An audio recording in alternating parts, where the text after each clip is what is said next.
Buenas noches. Mi nombre es Ana Gabriela Pérez Flores.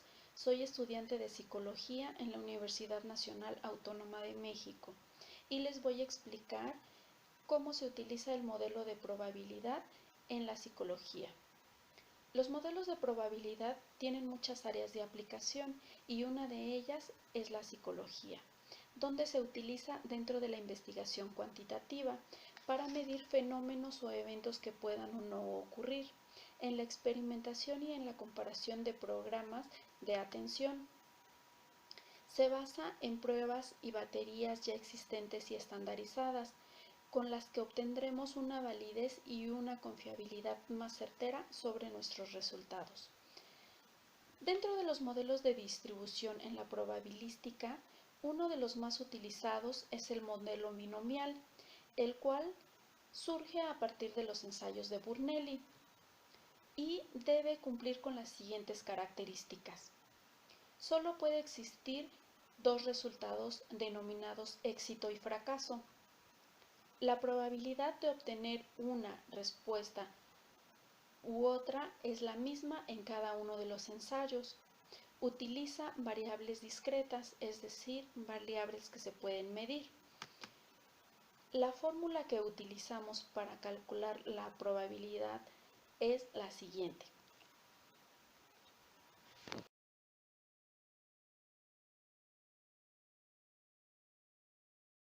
En las variables continuas, que son numéricas, sobre todo en los métodos cuantitativos, vamos a utilizar mucho la distribución normal, que es una distribución probabilística, o también llamada campana de Gauss.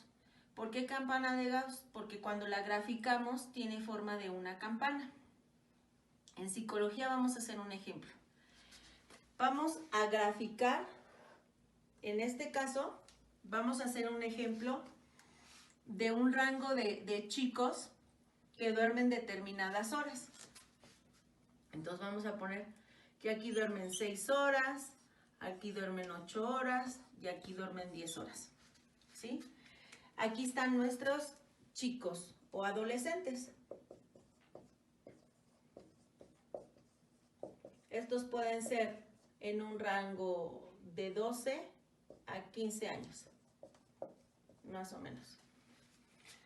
¿Para qué vamos a querer, para qué tenemos estos datos? Cuando nosotros realizamos una encuesta, nos va a ayudar a acomodar todos esos datos, distribuirlos y podemos encontrar la frecuencia, cuál es el promedio, en este caso, del sueño que están durmiendo. ¿Para qué lo queremos? Para saber qué tanto es su rendimiento escolar. Entonces, la característica de esta distribución normal es que la mayor frecuencia se va a encontrar en medio, que se le va a llamar valor de medio. ¿Por qué? Porque es igual a la media, a la moda, y va a tener la forma de campana. Una de las características de la distribución normal es que va a ser simétrica. Vamos a encontrar la misma frecuencia que hay aquí con la misma frecuencia que hay acá. Y el valor del medio lo vamos a interpretar con este.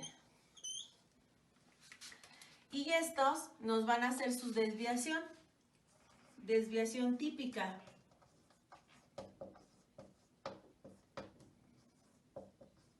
Y la vamos a representar con este símbolo. Y así podemos obtener que n personas van a ser igual al valor del medio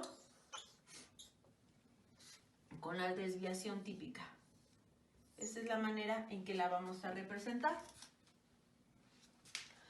Otra de las formas que nos puede ayudar este tipo de distribución para visualizar mejor nuestros datos, en este caso podemos decir que los chicos que utilizan, que duermen 8 horas tienen mayor rendimiento escolar.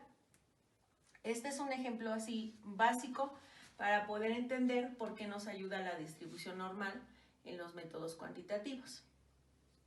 Entonces, Aquí tenemos la moda, que son 8 horas, son los que más van a dormir.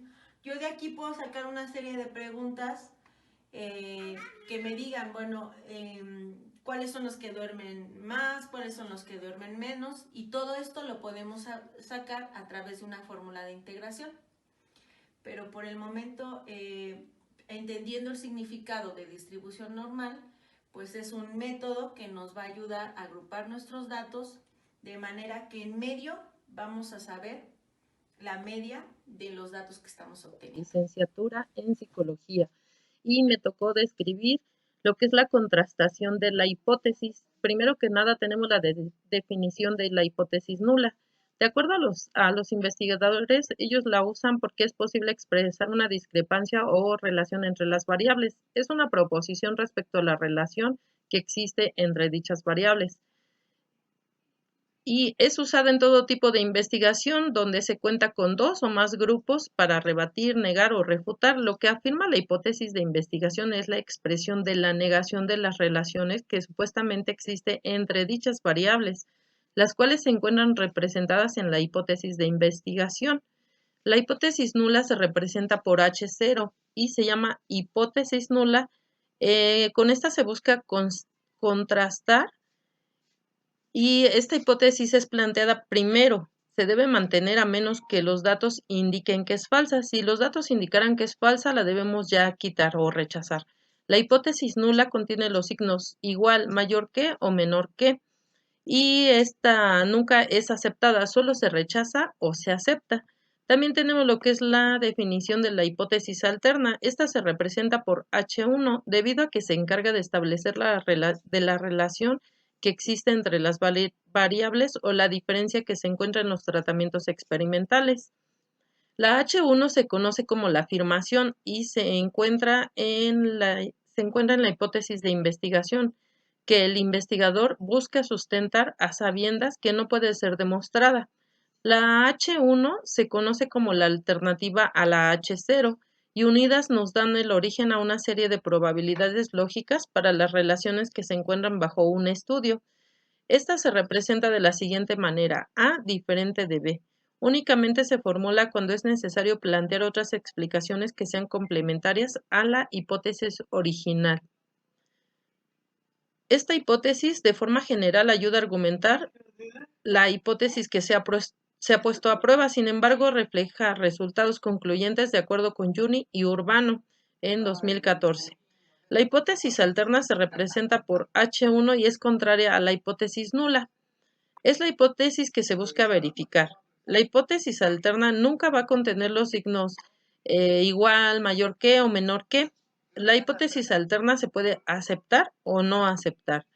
También tenemos lo que es la definición del nivel de significancia, y esta es la probabilidad de rechazar una hipótesis nula cuando ésta es verdadera. Se hace la denotación por medio de la letra griega alfa. También se conoce como nivel de riesgo. Es un término más apropiado. Existe un riesgo de llegar a rechazar la hipótesis nula, aun cuando realmente es verdadera. Dicho nivel se encuentra bajo el control de quien esté realizando la prueba. Tenemos también lo que es definición de contrastación de hipótesis. Su papel es determinar si es aceptable o no, tomando en cuenta los datos de la muestra, que la característica o parámetro poblacional objeto de estudio tome un determinado valor que se encuentre dentro de los valores ya definidos. Es la actividad que por medio de la observación, experimentación, documentación y encuestas sistemáticas logra comprobar de manera adecuada. Es decir, mediante toda la experimentación ya estamos demostrando que sí es verdad mi hipótesis. Si una hipótesis es verdadera o falsa, su objetivo es constatar la presencia o ausencia de una relación causal o asociativa entre dos o más fenómenos empíricos en sistemas o procesos naturales y o sociales de dos o más aspectos de un mismo fenómeno. Una contrastación de hipótesis o test de hipótesis o prueba de significación es el proceso para juzgar si una propiedad que se supone en una población estadística es compatible con lo observado en una muestra de dicha población. Esta se encuentra asociada a los errores de tipo 1 y tipo 2 en estadística, definiendo así la posibilidad de que se tome un hecho falso como verdadero o un hecho verdadero como falso. Ahí ya estamos entrando en los errores. De acuerdo con el error tipo 1, es cuando se rechaza la hipótesis H0, que en realidad no debería de ser rechazada porque es verdadera. Cuando existe la probabilidad de llegar a cometer el error de tipo 1, se llama alfa. En cuanto al error tipo 2, es cuando no se rechaza la hipótesis H0, pero debería de ser rechazada porque es falsa, y esta probabilidad de llegar a cometer el error 2 se le llama beta. Es necesario que la probabilidad de cometer los errores 1 y 2 sean las menos posibles en cada investigación, pero para un tamaño de muestras determinado, la necesidad de disminuir un tipo de error va a involucrar el incrementar otro tipo de error. Para que se disminuya estos errores se necesita incrementar el tamaño de la muestra con la que estamos trabajando. Tenemos un ejemplo de contrastación de hipótesis nula. Bueno, les voy a comentar el ejemplo. Dice, para quitar el dolor de cabeza, ¿debo tomar aspirina o naproxeno? De acuerdo con los laboratorios Bayer, ellos me indican que debo de tomar aspirina por el efecto que produce. Y esa es la antigua teoría que tenemos, que la aspirina es lo mejor para ese malestar. Pero los laboratorios Best actualmente me dicen que debo de tomar naproxeno para quitar ese dolor de cabeza. Esta es la nueva teoría. Esta me dice que es mejor el naproxeno que la aspirina. Ya tengo dos teorías que están compitiendo. De acuerdo a la estadística se les llama hipótesis. De acuerdo a lo que esta hipótesis nos dice, entonces, la hipótesis nula denotada por H0 es que el status quo o lo cotidiano, lo que toda la gente conoce de manera general y aceptamos, es que la aspirina es muy buena para quitar el dolor de cabeza. Y tenemos también la hipótesis 2 o la hipótesis alterna, que está denotada por H1. Es una alternativa a la hipótesis nula y significa un cambio, algo diferente a lo que conocíamos. Es lo que el investigador necesita comprobar que sea cierto. H0 dice, la nueva medicina es tan efectiva como la antigua, es decir, H0 me dice que A es igual a B y H1 me dice que la nueva medicina es más efectiva que la antigua, por lo cual A es diferente de B, de acuerdo a la teoría que estamos, a la contrastación que estamos haciendo de nuestras hipótesis. Entonces el investigador debe demostrar si es verdadera la H0 o la H1, de acuerdo a lo que nos está pidiendo la contrastación. También me tocó describir lo que es el tópico 4, que es describir la relación que guarda el nivel de significancia con el azar. El nivel de significancia de una prueba estadística. Actualmente se utilizan métodos de inferencia estadística como la estimación de parámetros y las pruebas de hipótesis, conocida como contraste de hipótesis o prueba de significancia. Cuando se lleva a cabo la estimación de los parámetros, esta puede ser puntual o mediante intervalos de confianza. Su objetivo es estimar el valor de un parámetro desconocido de la población, ejemplo, el coeficiente de correlación desde los datos de una muestra, también conocido como prueba de hipótesis. Este proceso es útil para la verificación de una aseveración relacionada al valor de un parámetro poblacional. Los datos para trabajar se originan de una muestra, por lo cual los datos pueden verse afectados por variaciones aleatorias. En este caso, una prueba de hipótesis ayuda en la decisión, por lo que debemos tener presente que existen desviaciones observadas en relación al resultado, que lo ideal era presentarlo de acuerdo a la hipótesis, por lo cual puede ser producto del azar o con más exactitud. Los resultados no son acordes a la hipótesis propuesta en relación al valor del parámetro, de acuerdo con McLean en 2002. El nivel de significancia de una prueba estadística es por medio de pruebas de significancia. Se busca establecer asociaciones para sostener o fundamentar la detección de diferencias. Por ejemplo, en un proceso patológico donde una población que se encuentra expuesta al factor de riesgo o un virus, esto lleva a la conclusión que la exposición se encuentra relacionada con la ocurrencia de la enfermedad. Por ejemplo, ahorita con el coronavirus, podríamos decir si la población está expuesta a ese virus, puede contraer la enfermedad. Pero sin embargo también existe el azar. Nosotros estamos en otro país donde este virus no está tan propagado y sin embargo podríamos contraer también la enfermedad. Entonces, por azar, contraje esa enfermedad sin estar dentro de la población expuesta a dicho virus. Nosotros vemos que la diferencia pudo ocurrir por simple casualidad. Yo estoy a una distancia muy enorme de China, que es donde está el coronavirus, y podría contraer, sin embargo, ese virus estando aquí en México. Entonces fue por simple casualidad. Significa que pudo ser originada de forma inesperada por el azar. Sin que exista una diferencia por este motivo, se busca investigar si la diferencia identificada en el estudio sucedió por azar o porque estuve expuesta. Se debe aclarar que las pruebas estadísticas no prueban nada, únicamente evalúan qué probabilidad existe de que el resultado se pueda adjudicar al azar, contrastando la probabilidad de que se presente por azar una diferencia encontrada en el estudio. Las medidas de asociación de riesgo relativo y razón de disparidades van a indicar la dirección y la fuerza con que se encuentran ligados dichos factores. Los dos factores, el estar expuesto a la enfermedad o al haberla contraído sin estar en ese lugar o en esa población de muestra.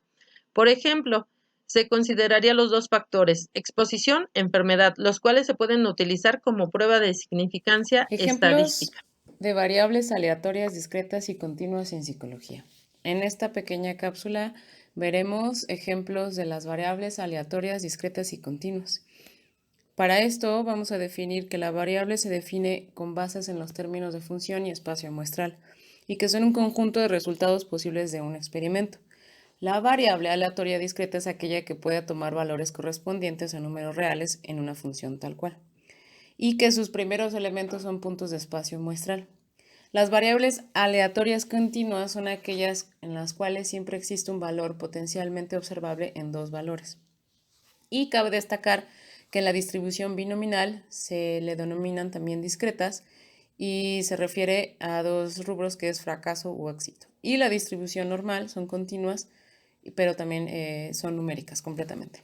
La distribución probabilística de una variable continua más importante en los métodos cuantitativos pues es la distribución normal, que es la campana de Gauss, que es la que da la frecuencia localizada en el centro y en sus extremos, que son asintóticos.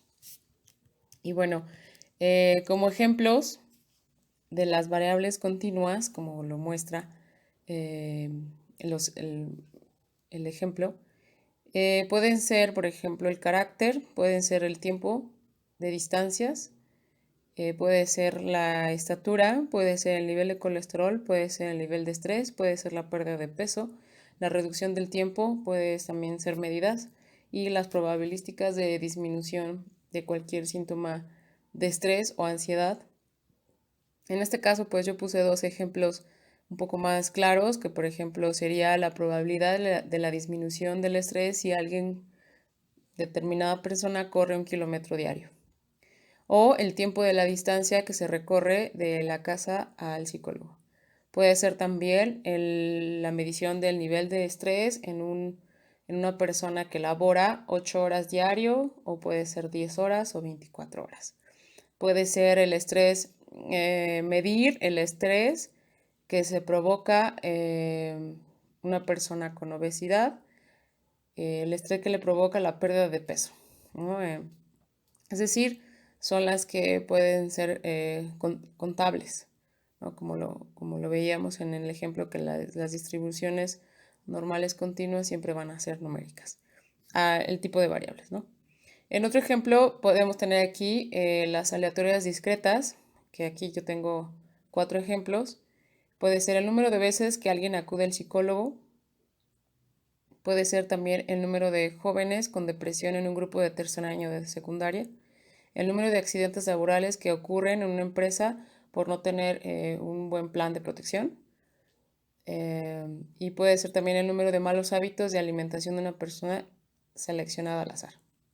Esos son los ejemplos que podríamos tener en estas dos variables para este tema que estamos visibilizando.